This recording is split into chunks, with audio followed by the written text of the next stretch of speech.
Hey guys, today I'm answering my most asked questions. I posted on my Instagram story that I was gonna make this YouTube video, and I'm super excited because this is my first YouTube video. And I've always wanted to be a YouTuber ever since I was a kid, and now I actually have the opportunity to do that, so I'm super excited, guys. I'm a little bit nervous because I live in a townhouse and I'm surrounded by other houses, and I'm filming outside because it's just a beautiful day, and I thought this was a beautiful background too, so it's a little bit nerve-wracking to film outside in front of all my neighbors, but it's okay. Alright, so my first question I'm gonna answer, and I got this question a bunch, so I figured I should answer it first.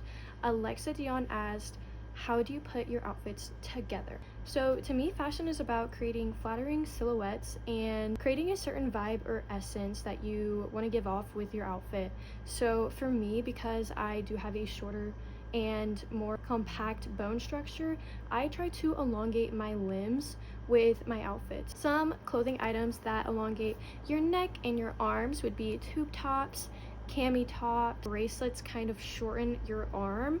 And I know that's something that not a lot of people pay attention to. I am very, very particular about literally everything in life, so that is something that I have noticed on myself. I don't notice this on other people. However, I usually don't wear bracelets because of that reason, although of course they're a super cute accessory. If you are someone who has short limbs, which that is what being petite means, it means having short limbs, you're fighting an uphill battle. And some clothing items that would elongate your torso, that would be long fitted tops, so that would usually be considered like hip length tops or full length tops. If you are searching online, that's what it would be referred to. I also think that crop tops that cut off right above your waistline elongates your torso. If it's covering your waistline, it's gonna create like a boxy shape on you. If it cuts off right above your waistline, it's gonna draw attention to that area that goes in right underneath where that clothing item cuts off. Does that make sense? And some clothing items that I think elongate your legs, that would be wide leg pants, so wide leg jeans, wide leg yoga pants, gauchos, and also capris. But I think that this has to be done in a certain way. I think to elongate your leg with capris, you must pair it with a short shoe. So what I mean by that is sandals or flats or a short tennis shoe.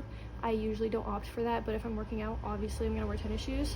But if you're wearing capris, definitely pair it with sandals or flats. I think that's what looks best. If you pair some pants that are too long for you with, you know, some heels, that also does a wonderful job of elongating your leg, obviously because the heels, and then if the pants are too long, it's going past your ankle and covering up the heel a little bit, so it obviously creates an illusion of you having a longer leg than you do, but it's really just the pants. Anything low rise is going to elongate your torso, of course, because it's more space up here. And I think especially if you pair that with a tube top or a crop top that cuts off right above your waist, I think that is an elite combo. I think it looks fabulous.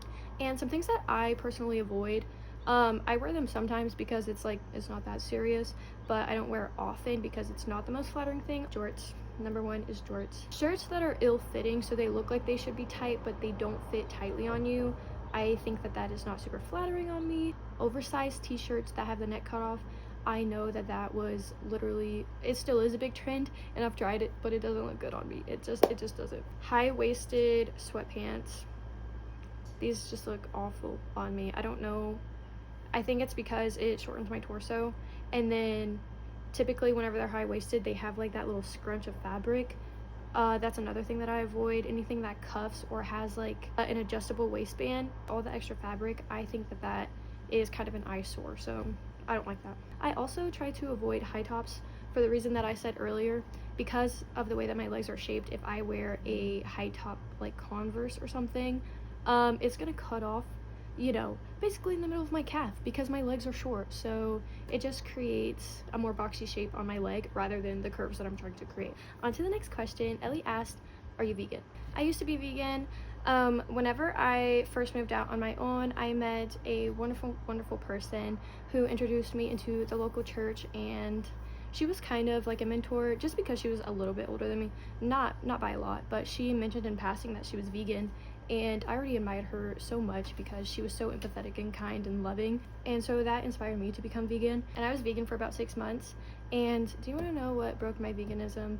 It was a Popeyes like buttermilk biscuit. And then I became vegetarian, and I've been vegetarian and I have not eaten meat in 2 years. So there you go. I hope that answers your question. Olivia asked, how old are you and what are you studying? So I am 20 years old. I do online university and I'm studying to become an elementary teacher. I used to be a coach for children. I love coaching. I love teaching. I feel like that is what God has truly called me to do. There's nothing else that I've done in my life that has fulfilled me in that way. And I'm so grateful to have found what I am so passionate about at a young age. And I'm not currently a coach due to a major injury that I had. It still affects me. I don't have full mobility in my left arm anymore. I've gotten this question a lot. Where do I get my clothes from? So I get most of my clothes from Brandy Melville. I think that they are a petite friendly brand, although they are not friendly towards everyone, which is extremely unfortunate, and I'm aware of that. However, it is one of the few places that the clothes fit people with body types like mine. So I do shop there, and that is where I get most of my clothes. I also go thrifting, and that is also where I have found the most luck. Taylor asked me what my favorite movie is. My favorite movie right now, because I just watched it, but I think it's my favorite movie in general, is I Married an Axe Murderer with Mike Myers. I don't know if that movie is super well known or not, but it is hilarious. If you've never seen it, literally go watch it. I also love Back to the Future. I've always loved Back to the Future ever since I was a kid. Tess asked me what my favorite songs and albums are. So I will give you my list of some of the best songs ever made. Number 1, Dust in the Wind by Kansas. Going to California by Led Zeppelin. I kind of want to make an in-depth video about best songs of all time, because I totally want to copy Emma Chamberlain, and she did that and I loved it. So I do kind of want to make a video going more in depth about this, but I'm gonna continue. I Have a Woman Inside My Soul by Yoko Ono. A Change Is Gonna Come by Sam Cooke. To All of You by Sid Matters. I first heard this song whenever I was playing Life is Strange, and now it's kind of having its moment on the internet. I don't know if you guys have seen this. It's kind of random. It's always to like Peter Griffin edits. Scott Street by Phoebe Bridgers. Oh My Love by John Lennon. And Band on the Run by Paul McCartney. Also love Broken Window Serenade by Whiskey Myers. In general, I love The Cars. That is one of my all-time favorite bands. Emmy asked, can you make an LTK with links? So yes, I am going to do that. I'm trying to figure out how to do that. Don't worry guys, I got you. I'm gonna figure out how to do it. Brooke Hodge asked for my workout routine and a meal plan. I've always been involved in sports my whole life. I love moving my body. I love finding fun new things to do, and I think it is a privilege to be able to move our body. You know, there's so many people that are not able-bodied, and they would love to do the things that, if you are able-bodied, that you're able to do. Having that perspective is incredibly important, and practicing gratitude, not just for that, but for everything in life, because everything is a gift and everything is a privilege, and it's so easy to take it for granted. Genetically, my legs have always been a bit on the bigger side. Like as a kid, people would call me thunder thighs, and I would get teased all the time. But as far as the shape of my legs go, I do certain exercises for that. So I usually do Bulgarian split squats, leg press, hip abductors. I run, I bike. I used to rock climb and do gymnastics. I used to do competitive bodybuilding, although that was short-lived, because if you've ever done competitive bodybuilding, you know it is extremely difficult and weary on your mind, and it makes you not really as present. I also am a personal trainer. I am not really practicing personal trainer, although I do have my license. The reason I'm not really practicing personal trainer is because of that injury I told you about earlier, and also because a lot of personal training positions are fully commissioned, and like I said, I'm in university and I also don't live at home, so I have expenses that I have to pay. So personal training right now isn't a great fit. My advice is to just always find fun new ways to move your body, because life is an adventure. Everyone always says like, oh, in another life. That's crazy talk. You only have this life. You have here and now, and tomorrow isn't promised. Go do the things that you've always wanted to do. And as far as food goes, I have a very unconventional diet. So like I said, I'm vegetarian. I do avoid added sugar just because I just don't like to have too much sugar. I personally enjoy whole foods, and I think whole foods do make me feel the best. That's not to say I don't enjoy, you know, like a pizza every now and then or whatever. Like, life's not that serious, it's fine. Just make sure that you're taking care of your body. You should love your body so much that you want to take care of it, and that you're doing these things because you deserve it, because you deserve love, and you deserve to love yourself and to be able to move your body and to feed yourself in a healthy way. I think a lot of this stuff in general starts with your mindset. I think if you truly love yourself and you know that you deserve good, you're gonna do good for yourself. On top of that, I recently am gluten-free out of necessity.